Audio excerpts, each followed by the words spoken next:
इस वक्त की सबसे बड़ी खबर सामने आ रही है। लखनऊ में कचहरी परिसर में शूट आउट से अदालत की सुरक्षा पर एक बार फिर से सवाल खड़ा हो गया है। दरअसल ब्रह्मदत्त हत्याकांड का मुख्य आरोपी संजीव जीवा आज अदालत में पेशी पर आया था। दीवानी अदालत परिसर के SC/ST अदालत में गैंगस्टर संजीव जीवा की पेशी थी। उस वक्त वकील के ही वेश में हत्यारा आया और संजीव जीवा पर 5 राउंड फायरिंग कर दी।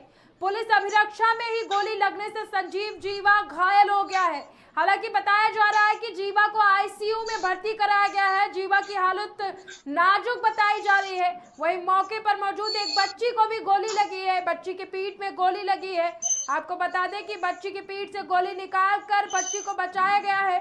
जानकारी के मुताबिक सुनवाई के दौरान कोर्ट रूम में जीवा पर ताबड़तोड़ फायरिंग कर दी गई थी। वारदात के बाद वकीलों में जबरदस्त आक्रोश देखने को मिल रहा है। हमारे साथ इसी खबर पर जुड़े हुए हैं अनूप दुबे। अनूप, इस खबर पर क्या कुछ अपडेट है आपके पास? संजीव जीवा को गोली मार दी गई है कोर्ट रूम के अंदर। सोनम, देखिए, जो अब तक मेरे पास अपडेट आ पा रहा है वैसे तो ये अब आज की सबसे बड़ी खबर यही है और आज की सबसे बड़ी घटना भी यही है। सोनम, आपको बताएं कि हम लोग अभी खबरों पे काम कर ही रहे थे, तब तक अचानक ये खबर आती है कि संजीव जीवा को कोर्ट परिसर में गोली मारकर हत्या कर दी गई है।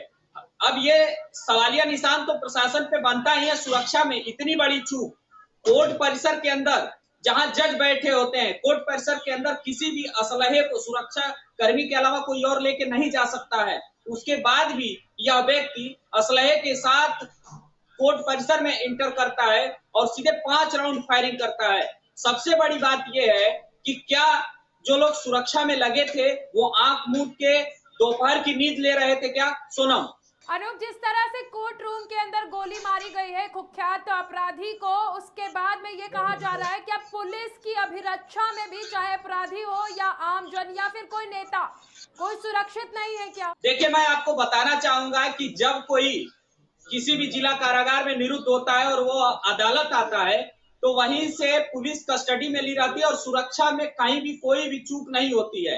पर समझ में नहीं आता है, हत्या और कभी कभी अभियुक्त वहां से फरार भी हो जाते हैं, भाग भी जाते हैं, तो समझ में नहीं आता है किस तरीके की ये सुरक्षा रहती है। और आज तो बहुत बड़ी घटना हो गई। परिसर के अंदर कोर्ट रूम में जाके 5 राउंड फायरिंग करना, ये अपने आप में कहीं ना कहीं काला धब्बा। पहले भी कोर्ट रूम में एक बार बम बाजी की गई थी। तब से जो वकील हैं, वहां के जो अधिवक्ता हैं, वो सुरक्षा की मांग कर रहे थे। तो आखिरकार सरकार उनको सुरक्षा मुहैया क्यों नहीं करा रही है? देखिए, इस समय अधिवक्ताओं का नाराज होना जायज है। अब सरकार इस पे क्या कदम उठाती है ये बात की बात है, पर हम कह रहे हैं कि हम जब तक जागते हैं तब तक देर हो चुकी रहती है। कोई ना कोई बड़ी घटना हो जाती है। अभी हम किसी चीज से, अभी ट्रेन हादसे से उभरे ही नहीं थे कि तब तक मैं ये नहीं कह रहा हूं कि संजीव जीवा एक बहुत सामाजिक व्यक्ति था, बहुत उत्कृष्ट व्यक्ति था, मैं ये नहीं कहता हूं। संजीव जीवा का आपराधिक इतिहास बहुत ही खूंखार था, पर कोर्ट परिसर के अंदर हत्या कर देना ये कहीं न कहीं प्रशासन पे, पुलिस प्रशासन पे और सुरक्षा पे सवालिया निशान खड़ा करता है। सोनम, जिस तरह से कुख्यात अपराधी को कोर्ट रूम में गोली मारी गई है, उसके बाद में वहां पर अफरा तफरी मची हुई है और जो अधिवक्ता हैं वो धरने पर वहीं बैठ गए हैं। इसके बारे में आपको क्या कुछ अपडेट है? देखिए, अब तक जो हमें अपडेट मिल पा रही है वो यही मिल पा रही है कि वहां इस समय अधिवक्ता हंगामा कर रहे हैं, धरने पे बैठे हुए हैं। पर अभी जो अपडेट हुई है कि वो जो बच्ची को बताया जा रहा था गोली लगी हुई है, उसको स्वास्थ्य विभाग ने सफलतापूर्वक बचा लिया। उसमें एक सुरक्षा कर्मी पुलिस को भी पैर में या कहीं गोली लगने की या गोली छू के निकल गई है, ऐसी संभावना बताई जा रही है। अब उसमें बच्ची बच गई है। हाँ, जीवा की मौत की पुष्टि अभी स्वास्थ्य विभाग ने नहीं किया है, इसलिए कहना जल्दीबाजी हो गया। हालांकि एपेक्स न्यूज इंडिया अपनी तरफ से ये पुख्ता नहीं करता है कि जीवा मर चुका है। वहीं कई सारी नेशनल मीडिया चला चुकी है कि जीवा की मौत हो चुकी है, पर मैं इसकी पुख्ता जानकारी तब तक हम आपको नहीं दे सकते जब तक हमारे पास स्वास्थ्य विभाग का अपडेट नहीं आ जाता है। सोनम जी, वही ये भी कहा जा रहा है कि आरोपी संजीव जीवा की इस तरह से जो गोली उन पर चलाई गई है, इसको विपक्ष मुद्दा बना सकता है। क्या कुछ कहना चाहेंगे इस पर? क्या वाकई में विपक्ष जो है वो मुद्दा बना सकता है इस गोलीबारी को लेकर के, इस गोलीकांड को लेकर के? देखिए, विपक्ष को तो मुद्दा चाहिए ही होता है। हर समय उनको एक कोई ना कोई रोटी सेकना। हालांकि ये सुरक्षा की बात है, विपक्ष बिल्कुल मुद्दा बनाएगा, क्योंकि सुरक्षा का जो चाक चौबंद है, सुरक्षा का जो चाबुक है, वो योगी आदित्यनाथ के हाथों में है। हालांकि कोई भी अपराधी और कोई भी दोषी इस सरकार में बख्शा नहीं जाएगा, बुलडोजर चलता हुआ दिखेगा। पर मैंने पहले भी कहा कि संजीव जीवा कोई बहुत साधु संत आदमी नहीं था, समाज के लिए हितकर नहीं था। ब्रह्मदत्त द्विवेदी मामले में उसे उम्र कैद की सजा थी और लखनऊ जिला कारागार में वो सजा काट रहा था। पर बात इसकी नहीं है, सजा देना चाहे मौत की सजा हो या उम्र कैद की सजा हो, ये सजा देना न्यायालय का काम है। अनूप, इसी गोलीकांड के बाद तुरंत बाद अखिलेश यादव की भी बयान सामने आया है और उन्होंने कहा है कि जब पुलिस की सुरक्षा में लोग सुरक्षित नहीं है तो यही साफ तौर पर कहा जा सकता है कि जो कार्यवाहक डीजी बनाए जा रहे हैं ये कोई सवाल खड़ा कर रहा है, क्योंकि जो कार्यवाहक डीजी है इसी वजह से सुरक्षा में चूक हो रही है। उन्होंने सवाल उठाया है शासन के ऊपर।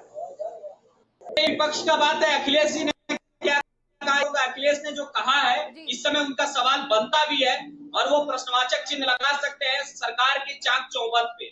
पर बात आती है, अखिलेश अभी इस समय मुझे जो अपडेट मिल पा रहा था केजरीवाल के साथ थे, और आपको इसी खबर पे अपडेट देना चाहेंगे कि आम आदमी पार्टी के साथ अखिलेश यादव लोकसभा का चुनाव लड़ेंगे। इसकी बात लगभग हमें जहां तक लग रहा है कि इसकी पुष्टि हो चुकी है, बस औपचारिक तरफ से समाजवादी पार्टी इसकी घोषणा अभी नहीं की है, मगर जहां तक हमारे पत्रकार साथियों से जो बात हुई है उसमें ये अपडेट मिल के आ रहा है कि लोकसभा का चुनाव वो आम आदमी पार्टी के साथ लड़ते हुए नजर आ सकते हैं।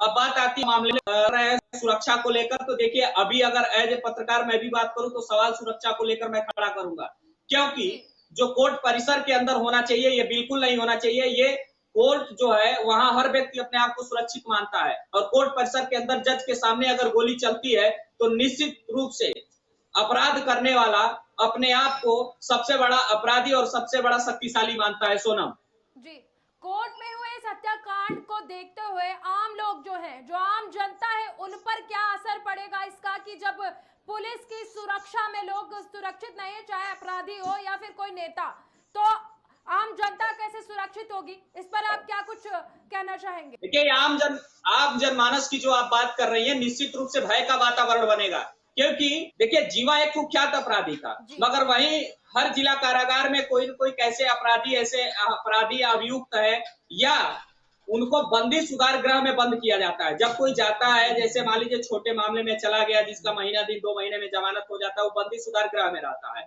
बंदी सुधार गृह में रहने वाला व्यक्ति भी अपने आप को भयभीत हो जाएगा कि अब हम कोर्ट परिसर में भी सुरक्षित नहीं है। अगर व्यक्ति कोर्ट परिसर में सुरक्षित नहीं है, न्यायालय में अगर सुरक्षित नहीं है, तो फिर कहाँ सुरक्षित है, यह सोचने वाली बात है। सोनम, बहुत बहुत धन्यवाद आपका हमारे साथ इस खबर पर जुड़ने के लिए। धन्यवाद।